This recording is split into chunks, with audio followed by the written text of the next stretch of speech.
the kitchen counter behind me. I hope there's no.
And I think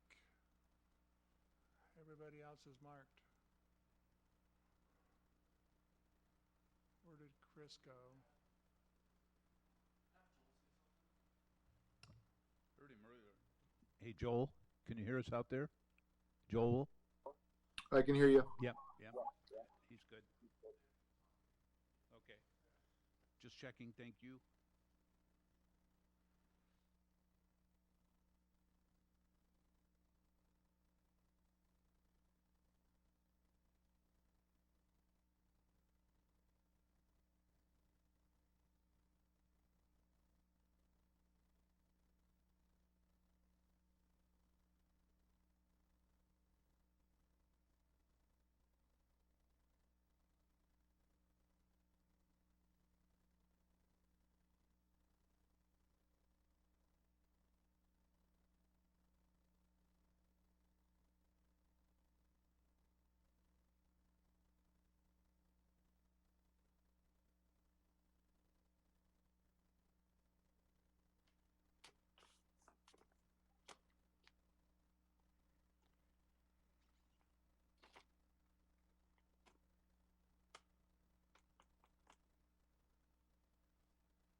So there's more participants than what we see on the screen then, right?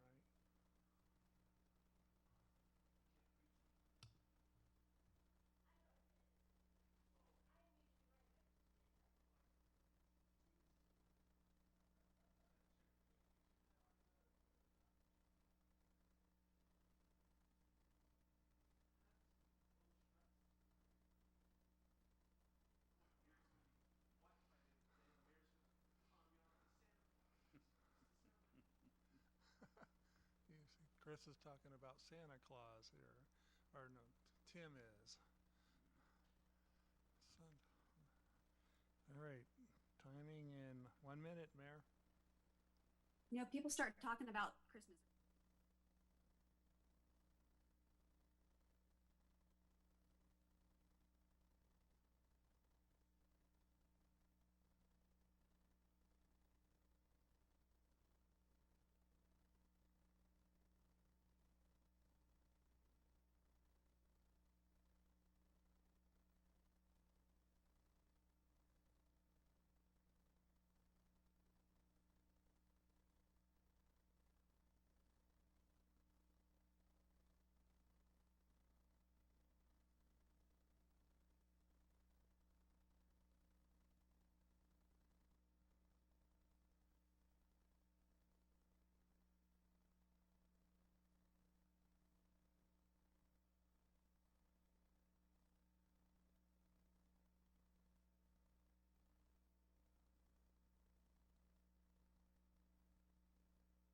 And welcome to a regular meeting of the Oak Harbor City Council. It is April 7th, 6 p.m. in the evening. As you can see, the meeting looks different. Please be patient as we navigate these new measures. The city website has a COVID-19 info page with updated closure and contact information. So our regular meeting starts with our agenda, which, by the way, was updated just yesterday, April 6th. Yesterday, and as I mentioned, today is April 7th. Our agenda was shortened some due to our governor's orders for essential items only to be handled at these meetings. We will start this evening by calling the meeting to order, which I'm doing now. We'll start with an invocation tonight led by Pastor James Cutter from the Church on the Rock, and we will follow that with the Pledge of Allegiance, and those that would like to stand and join us are invited at this time to do so. Pastor Cutter.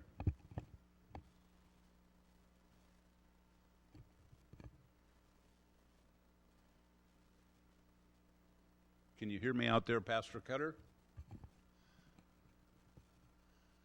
I see he's with us. I'm not sure he's hearing me. Hello out there, Pastor Cutter. Can you hear me? No, he can't hear us. And is there no audio? There is audio.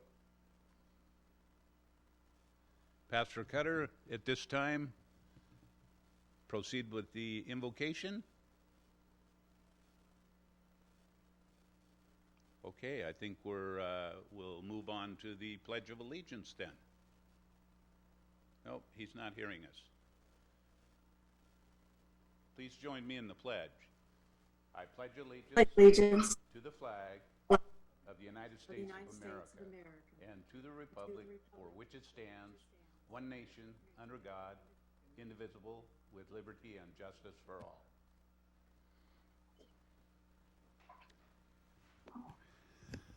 Can you hear me there, Pastor Cutter? No. Okay. Okay. I think we have a full council this evening, but just to be on the safe side, I'll do a roll call at this time. Hopefully you'll be able to hear me and say that you are present. Mayor Pro Tem Munns? Here. Councilmember Heisen? Here. Councilmember Servadius? Here. Councilmember Wassinger? Here. Councilmember Larson? Here. Councilmember Wiesner, Here. Councilmember Mack. Here. So, with that, we have a complete council. Thank you for joining us this evening over the telephone. The agenda and packet were, as I mentioned, updated Monday. Please ensure you are viewing the updated agenda. And are there any changes to the agenda? If none, we will proceed as the agenda. Oh, yes, Councilor Heisen. On mute or not. Mayor, it doesn't have anything to do with the agenda, but your voice is very muffled. Oh, okay. I don't know if you need to back off the microphone a little bit or Sure. How's it? why that is. How's You were that? fine earlier. Is that a little better? That's much better. Okay, Much better. great. Thanks. Tell me to back off. I'm happy to do that. Thank you. Okay, then we will consider the agenda approved as presented. We actually do not have a report on the planning committee. There is a report. It's in your packet for your review. We will not have a presentation per the recent governor's orders. So please read that annual report and let us know if you have questions. Perhaps you've already done so. We'll move on then to item number 3. This is our citizen comment period. Citizens may comment on subjects of interest not listed on the agenda or items listed on the consent agenda. Although in-person comments have been suspended, there are options available to make a public comment. Please go to the online city calendar for the April 7 meeting for links to submit public comments electronically. Public comment is also available by calling 360-279-4504 after 5 p.m. on the day of the meeting and prior to the agenda item. And Lisa will let me know if there are any comments. Have there been any comments received, Lisa? Okay. So no known city comments at this time. Then we'll move on to the consent agenda. Oh, yes. Is that, no? Councilor Mayor? Wiesner? Councilor Wiesner? Thank you, Mayor. I'd like to remove item I for short discussion. Okay. Any other consent agenda items? Okay, then did I miss? Then A through H will be approved as presented. We will talk about the Windjammer Promenade ramp, authorization to increase change order limit amount. Councilor Wiesner? Thank you, Mayor. Maybe the city engineer can help with this. Could you just give us kind of a quick wrap about what's going on here? It sounds like we've got some soils that are a little different than what we expected going into the project. Yeah, originally when this was presented to City Council, we had an authorization limit for me to up to $7,500. So we're asking the council to move that limit up to $20,000. As soon as the contractor started work, we hit unsuitable soils underneath the foundation, and we had to excavate down 6 to 7 feet to remove those soils and place heavy gravels underneath of it. And that change order is expected to cost us about between $10,000 and $12,000. So we're already over my $7,500 limit. So we are expecting one more change order, which when they built that initial promenade, they didn't tie the hand railing across over to the bank property. There's about a 4-foot hole, and people have been jumping through that hole over onto the gas meters and the piping, which is dangerous. And so we need to, we already expected that change order, that we had to fill that gap, and that's only a few $1,000s, which was under the $7,500 limit. So we're asking for that $20,000 authorization to approve. And this ramp, I mean, it's a pretty significant length and size of ramp. So we're talking about some pretty good size columns, I assume, supporting this ramp that we're having to do much larger footings on because of the soils. Well, the footings were designed, and those don't change, but I mean, this ramp is 60 feet long. It's 5 feet wide. We have to be able to compact the gravel underneath the concrete, and all that is going to impact transfer down to that unsuitable soil. And within a year or two, it would look like garbage. It would be all cracked up and settling. And so we needed to make those adjustments. Okay, great. Thank you. I appreciate that. Mm-hmm. That's all I have, Mayor.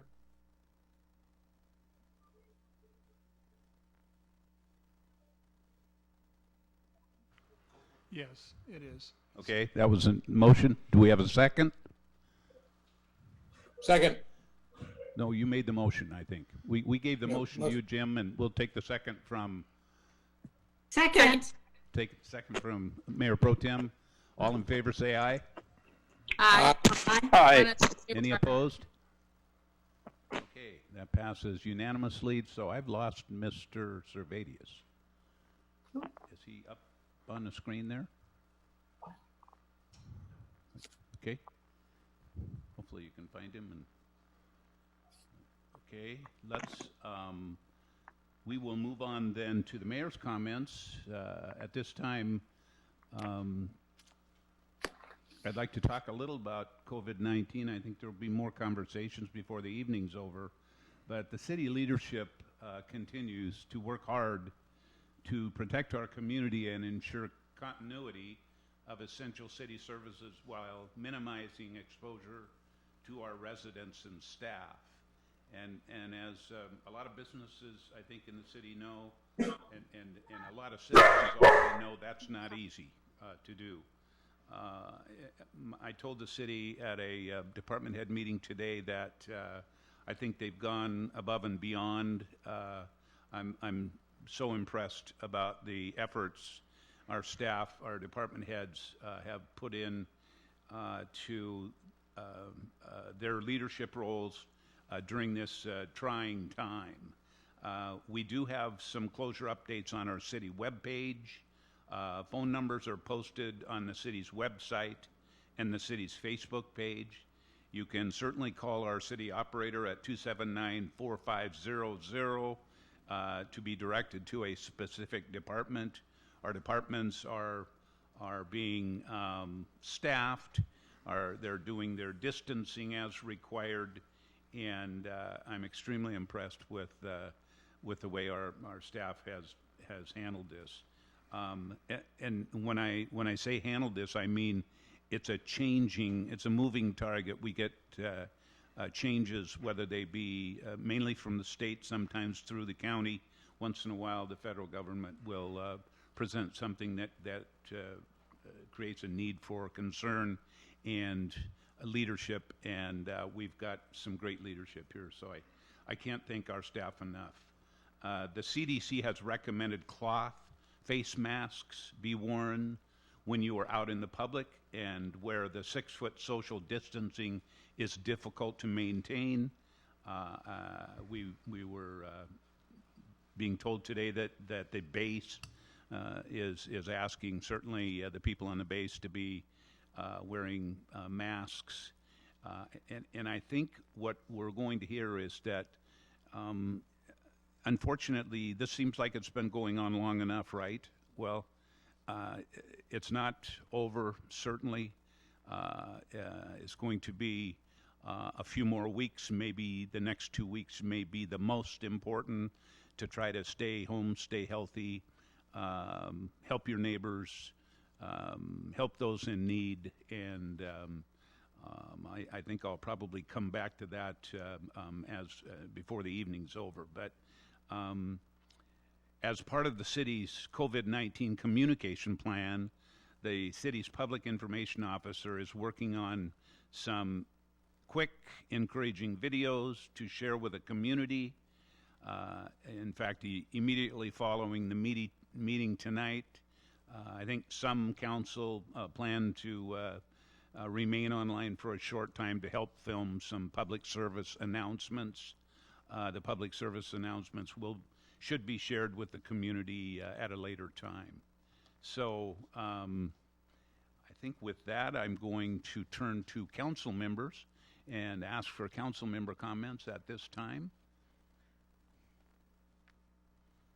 Anybody has anything? Is that Oh, Councillor Mayor. Wiesner? Mayor?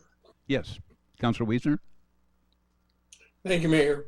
I just wanted to echo some of those comments. You know, it's time together that as a community we need to come together. I know as leadership we've been in contact, a lot of us, with each other, and certainly we've been trying to communicate with staff as much as we can, and appreciate all of staff's hard work in keeping the city running smoothly during these challenging times. You know, we're a strong knit community, and this is where we do need to look out for each other and step up. And so I just, reach out to the folks in the community, check in on your neighbor, make sure there's something you can do to help. There's something we all have that we can do for each other. So as a community, we'll get through this stronger and better. Just hang in there, folks, and be rest assured that the city leadership is certainly in communication. We're doing things like this, communicating and holding our meetings and doing some things that seem kind of normal in a pretty abnormal time, but it's important that we do this to keep the city running and flowing, and we couldn't do it without the help of city staff. So I certainly, my hat's off to you guys. Appreciate it. Thank you, Councillor. Anyone else? Council comments? Yes, Mayor Pro Tem. Thank you, Mayor. I just wanted to do kind of a public announcement. I know it is on our board, but Help House is open Mondays, Wednesdays, Thursdays, and Fridays from 10 a.m. to 3. They've had to shorten their hours. We are just down to 5 staff, no volunteers, to not put them in danger. And then on Tuesdays, it's from 10 until 4. And they're closed for 30 minutes for lunch. But anybody in need, please stop by Help House and let them know, and someone will assist you. Thank you, Mayor Pro Tem. Anyone else? Yes, Councilman Mack would have a comment. Yes, Councillor Mack. Again, I would just like to thank all of our first responders out there through all of this dangerous times. Chief Merrill, Chief Dressler, and all the other people on the ground, all the security and safety. It is greatly appreciated, and a few of my constituents would like to commend you as well. Again, thank you for all your effort and service. Councillor Wassinger, I saw your hand? Whoops, we can't hear you. We don't hear you. Oh, I just wanted to let you know that Joel sent me a message and he's trying to work out his technical difficulties. Oh, okay. That's why he's not in the picture. Yes. Okay. Dang. Mm-hmm. Of all the people to have a technical difficulty, I wouldn't have ever guessed it would be Joel. Okay. Thank you for that, Councillor Wassinger. Any other councillor comments at this time? Okay. Seeing none, we will move to City Administrator.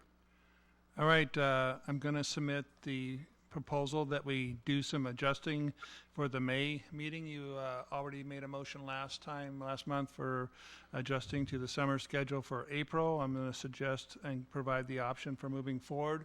I'm moving around the little schedule, so if Tim can help me here and bring up the slide here, because we're kind of adjusting around, so it's just easier to see it. So hopefully it'll come up on your screen there. Hopefully you're seeing that right now.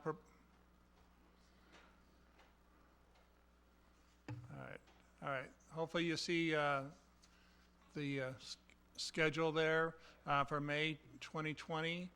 We would do the May 5th City Council meeting with no change there. The May 19th City Council meeting would be canceled. And then the workshop, just to kind of space it out better, we would move it up a week earlier. So instead of having it on the May 27th, it would be moving to the May 20th. And certainly this is an action of the council and certainly the will of the council. So I'm just providing the suggestion, and if somebody wants to make a motion, then we'll proceed with that change. If not, certainly your input is welcome.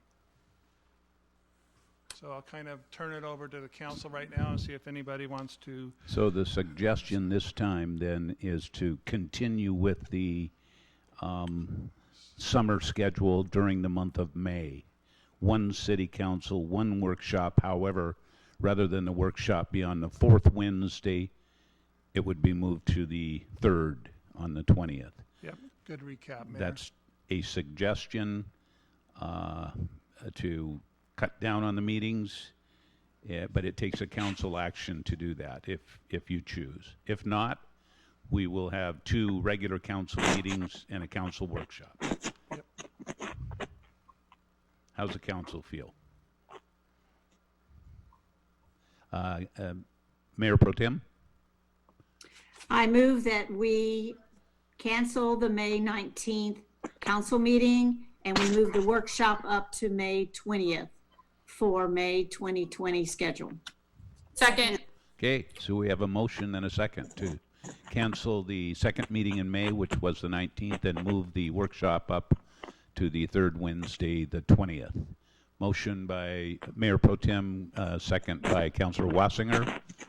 Any addition or any questions or input? All in favor, say aye. Aye. Aye. Aye. Any opposed?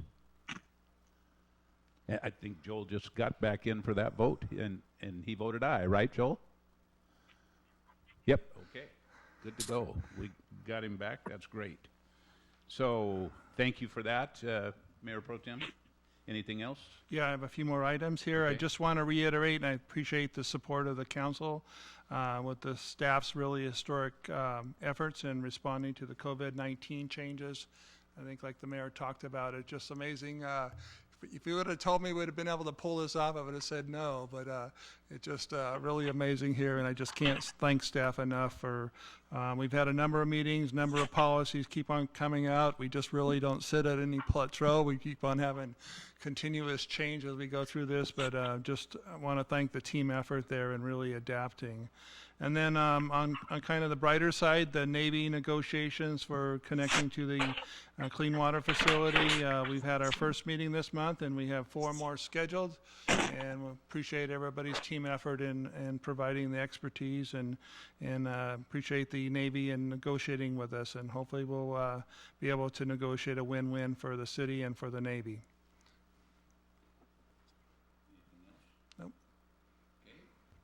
So we will then move on to our public hearings and meeting section.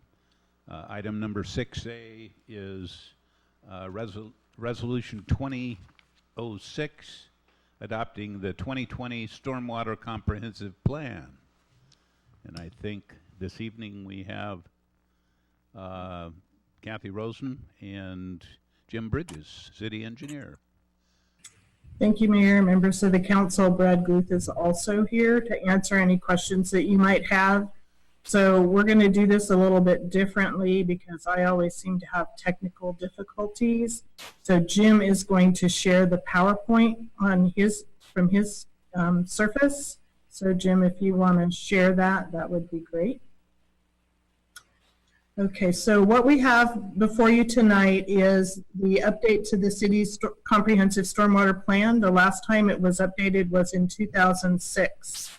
In 2016, council authorized a contract with Gray and Osborne to update this document, and we did have some delays, which ended up being in our favor in implementing that. We had some staff shortages, and then we had a new NPDES phase 2 stormwater permit that came out, which is changing several ways that we address stormwater moving forward. So we are now getting this project completed. Drafts of this document were presented to the City Council towards the end of 2019 in November. Then we took it to the Planning Commission at 2 different meetings, one in January and one in February. At their February meeting, the Planning Commission recommended that City Council approve this document, and then we presented this at your City Council workshop on February 26th. So Jim, if you can change slides. This is a planning document. It provides guidance to minimize the adverse effects of stormwater on ground and surface water. It also is helps to ensure compliance with regulations such as the Federal Clean Water Act and our NPDES Phase 2 stormwater permit. And the primary goal is to preserve and protect the quality and hydraulic regime within the city's stormwater drainage system and the major receiving waters, which are Oak Harbor and Puget Sound. This plan has 7 different chapters. The first is the purpose, and then it describes the drainage area characteristics and analyzes the existing stormwater management system, our pipes and our ditches. There are 2 new items of interest that will help people, at least some people, developing in the city of Oak Harbor. We've added the Gary Oak Prairie, and we've justified some reduced roof downspout trench lengths. The document includes a description of water quality, pollutant sources, regulations, and standards. And we do have new regulations that under our NPDES permit, phase 2 permit, that require us to plan for water quality and or flow control basin retrofits over the next 5 years. We have to do that planning and figure out how we're going to fund those. We have a description of our operation and maintenance requirements, including the new NPDES Phase 2 requirement regarding inspections on private property. Chapter 6 is our capital improvement plan, and Chapter 7 is the financial analysis required to support that capital improvement plan. It is based on the capital improvements as we currently show them. We're aware that council is looking at perhaps modifying our capital improvement list as we move forward through the rate study, but this is what we have now. So this slide shows a portion of the Gary Oak Prairie. It's too big to fit on one slide, but as I mentioned, this will allow smaller detention facilities in certain areas shown in green on this slide. Next slide. We have also gone, as I mentioned, gone through the calculations to reduce the required trench length for infiltration trenches. DOE had a one-size-fits-all. We were able to prove through the calculations that we don't need to have as big of trenches in the city of Oak Harbor because we don't get the same rainfall as other areas. Next slide. So as I mentioned earlier, we presented this to 2 planning commission meetings, one in January and one in February. At both of those meetings, citizens commented on the downstream conveyance issues in Island County. They don't really affect our planning, but there are some people that are concerned about maintenance of downstream conveyance issues in the county. And then, as I said earlier, at the February 25th meeting, the Planning Commission recommended approval of the 2020 Stormwater Comprehensive Plan. And that ends our presentation, and we're available for questions. Okay, so I would assume before we talk at the council, if there was anybody, Lisa, that would have called in, they would have done so by now. Any kind of communication from the public, okay? Then we will ask council for any questions or input. Or now I can't see council at this point, so. Okay, Councilor Heisen?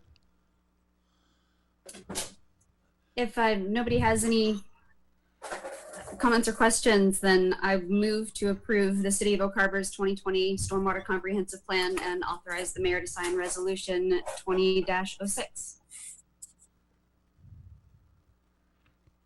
Second. Okay, so we've got a motion and a second. The motion reads exactly like the recommended action in the packet. A motion made by Councilor Heisen and second by Councilor Wassinger. Okay, now we're back with the city council here. Any input or questions? Councilor Mack, did you have a question? Oh, we can't hear you. No questions here. Okay. Seeing no questions, all in favor, say aye.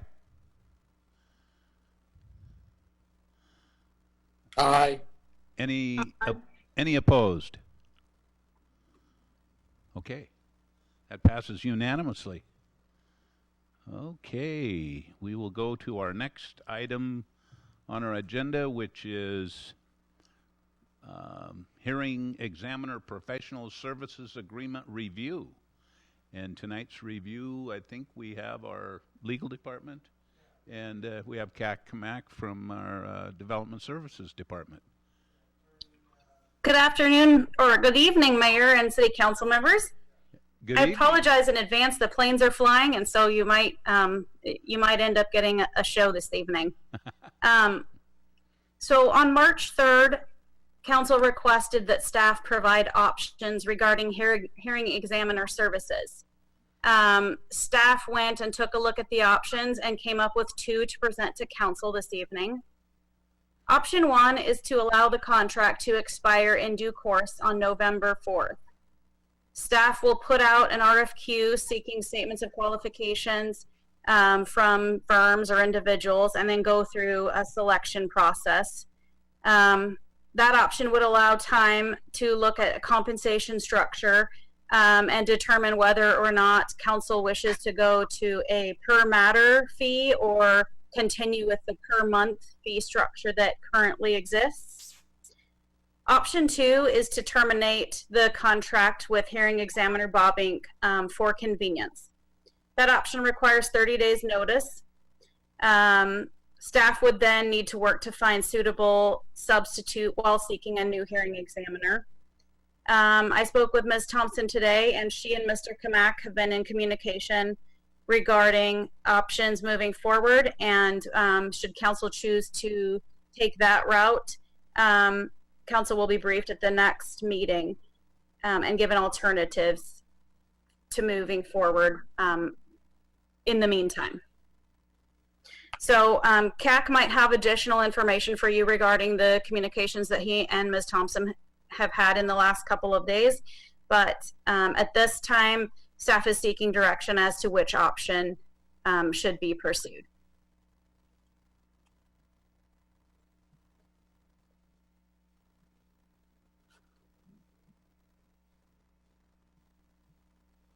Mayor?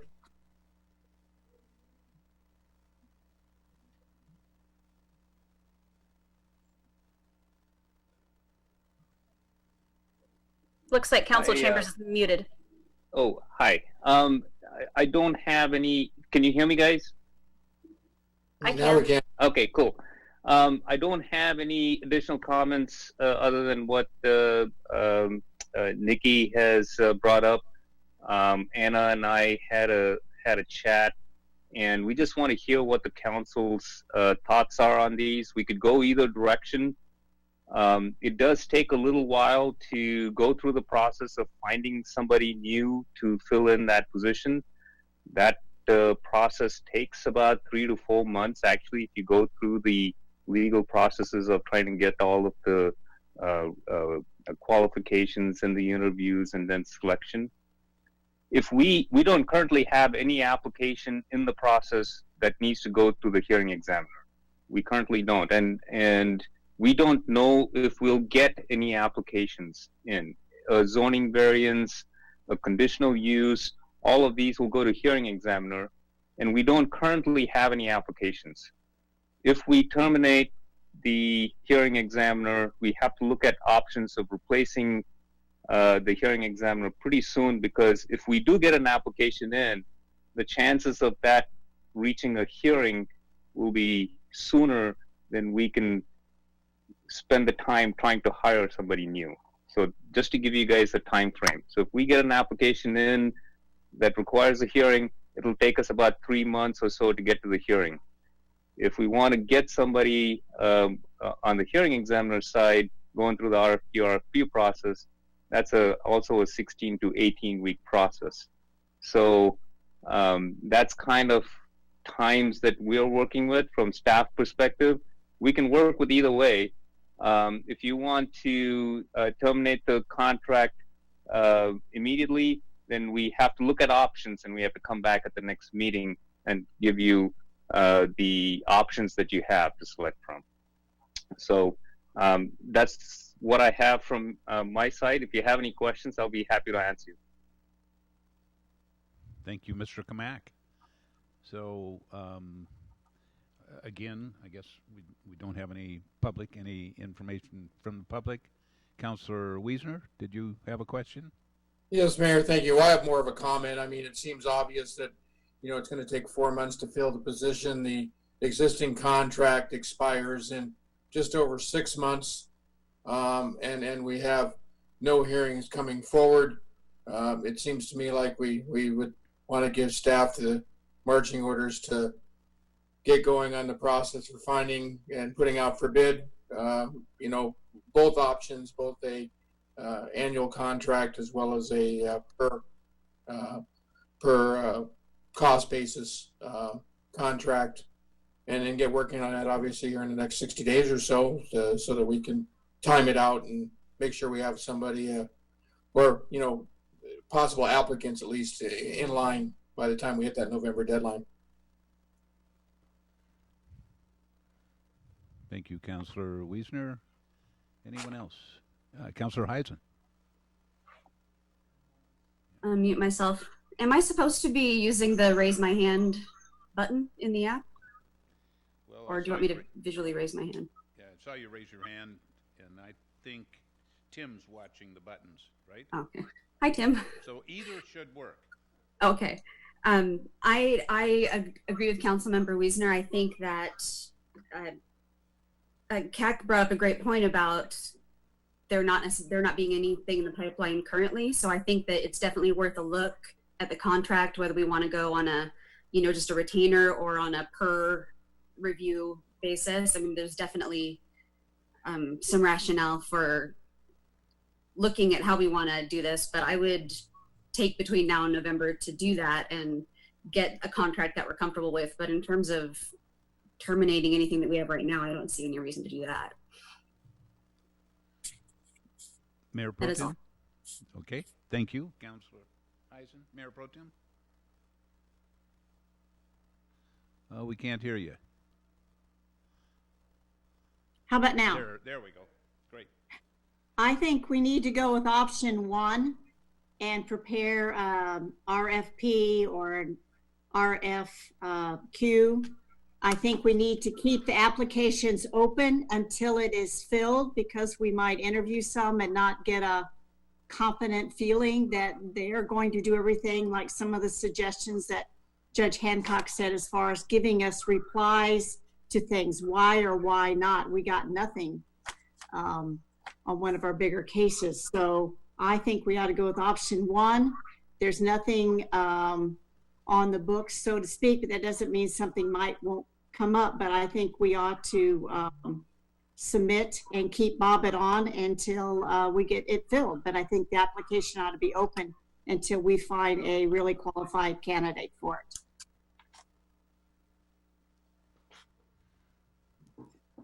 Councilor Wassinger? Yes. Oh, thank you. I was unmuting myself. Can everyone hear me? Yes. Okay. Yeah, I would agree with everyone. I would hate to have something come up and not have a hearing examiner and postpone a potential, project in our community. So I would support, like everyone said, going out, doing the due process, putting out the RFPs, RFQs, and starting that process now. Thank you. So, anyone else? Okay, Councilor Servadius. There we go. Can you guys see the raised hand on the screen in council chambers? The little feedback icons we use? Right there, yes. Okay. Just trying to be compliant. I too support option 1. The only thing I'm wondering is, do we need any language in there? Does that automatically give staff the directions to research the 2 different types of contracts as well as prepare an RFQ? Or do we need to add that language if we get ready and make an option or make a motion to approve option 1? Do we need to add any more language in there, or is that clear? Good question. I believe the direction is clear. How about our city attorney? How does she feel? So I think that staff has heard loud and clear that you are interested in hearing multiple options. And so perhaps in the RFQ, you could ask potential respondents to provide both types of fee structure so council could compare and look at what option may best suit you, and especially in terms of how many applications we get per year, right? You know, there may be it may be financially in your best interest to go per case, but it may not be, depending on how the respondents structure their fee schedules. Thank you. And I would like to have two options. I mean, I hope we're not going into a prolonged economic downturn, but there's some likelihood there. So I don't know if that would preclude the need for a hearing examiner or not, but I'd like to have both options. So I'll let anyone else speak, but I would like to pursue option one and give staff time to prepare an RFQ that would ask for both types of payment scenarios. So I'll yield back. Thank you. Thank you, Joel. Councilor Mack. Yes, I'd be in favor of option one, keeping the application process open and move forward as Joel commented. Thank you, Mayor. Thank you, Councilor. Councilor Larson. Thank you, Mayor. In option one, that says that we can run the contract to its course, and I think absolutely we don't want to have a gap. So I'm also for option one. Let's put it out for bid. In that bid, I again also agree with Councilor Servadius that we ask for people to price that, or applicants to price that both ways, on a monthly basis or on a per case basis, and we see what works best for the city. If we get some good options prior to November, then we also have the option to utilize option two and terminate in 30 days. Thank you. Okay, I think we've heard from all of council. Anyone, Councilor Heisen? Here you go. Do we need a motion on this? Or, I mean, since we're not necessarily changing anything, just providing staff with some direction to look for options, do you need a formal motion, or are we good? Either way is fine. We don't need one, so. Yeah, we don't need one, Okay. but I think we got sufficient staff direction from the council. And Nikki, Ms. Thompson, you have anything else to add on that? I saw a thumbs No, up. from I Pat. actually agree that you don't need a motion. I think that staff has the direction that is necessary in order to move forward. And I know they will be working on the RFQ, and we'll be adding in a request that respondents provide a fee structure that anticipates both a per case basis and then a retainer amount. Okay, Councilor Larson. Sorry, that was still the icon from earlier. Let me lower my hand. There we go. Okay, so I think that concludes this section, and at this point, before I turn it to council for final comments, I just want to again tell the public thank you for your patience during these trying times. We know that it is difficult out there. I think it's difficult for each and every one of our citizens, and for some certainly worse than others. We recognize that. We want to work with you from the standpoint of the city, for the services, for the costs, and so forth. We certainly understand going forward is going to be a challenge for some especially, and we want to try to help you. And I think I certainly heard that from the council. I'll turn it to the council at this point for any final comments. And then if not, ask you to hang around for a short time afterwards to talk a little bit about the public service. Anyone? I see. Mayor? Yes, Councilor Wiesner. Yeah, I just wanted to put a message out to the small businesses in our community, right, which is our lifeblood, right? And they're going to need our help on the backside of this thing. They're going to need everybody in the community to come through and support them. And so I just want to let them know that we're, you know, they're in our forefront. We're small business owners, a lot of us here on the council, and we're in the same boat, and we're going to be right by their side when we come out the backside.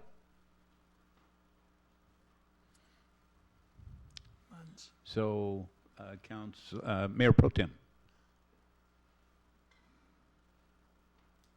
Thank you, Mayor. I was wondering at the April workshop, I'd like to feel like the city is getting ready for when everything opens up, that we sort of have a plan. I know that we usually don't get our revenues till 2 months later, but I believe our finance director maybe could give us, enlighten us with some scenarios of what if. And I also believe she mentioned there's a really good webinar on MRSC about what could happen to cities and their finances, that if people were to look that up and to watch it independently before the workshop. But I just think we need to be ready. And it may take a while, maybe not, but what can we do as a city to be aware of things? I mean, we probably all have kids that either they are getting their pay checks cut or furloughed, or, you know, and I just want to be sure our employees are protected, we're protected, but we have a way to help maybe energize the city, or what possibilities we're looking at possibly. Thank you, Mayor Pro Tem. I know that our city finance director, from a conversation that we had this morning, is working diligently on answers to some of those questions. And other cities are communicating and trying to work on plans to get this thing back as quickly as we possibly can. In the meantime, we certainly would ask for all of your support out there, to be thinking about it, to be working together, and again, help your neighbors, help your families, your relatives, stay home, stay healthy as much as you can. The next couple of weeks is probably going to be the toughest part of this thing. I don't think I'm going to be able to get a haircut for during that 2 weeks and maybe a month, so I'm not going to shave either. I'm going to try to catch up with Councilor Wiesner and until that, I got a Flowbee you can use, Mayor. Until that curve comes down, starts to come down, I'm going to be unshaven and do everything I can to from this desk. So thank you very much. We appreciate your involvement. Council, thank you. Staff, again, can't tell you enough how important your work is. And citizens, thank you very much for everything you do. So with that, we'll Motion to adjourn. ask for a motion to adjourn. So moved. Got it. Second. We got a motion and a second. All in favor, say aye. Aye. Aye. Any opposed? Okay. Then we are adjourned. And I think that, do we have Sabrina that is going to talk to us just shortly? I'm Yeah, back. if you can.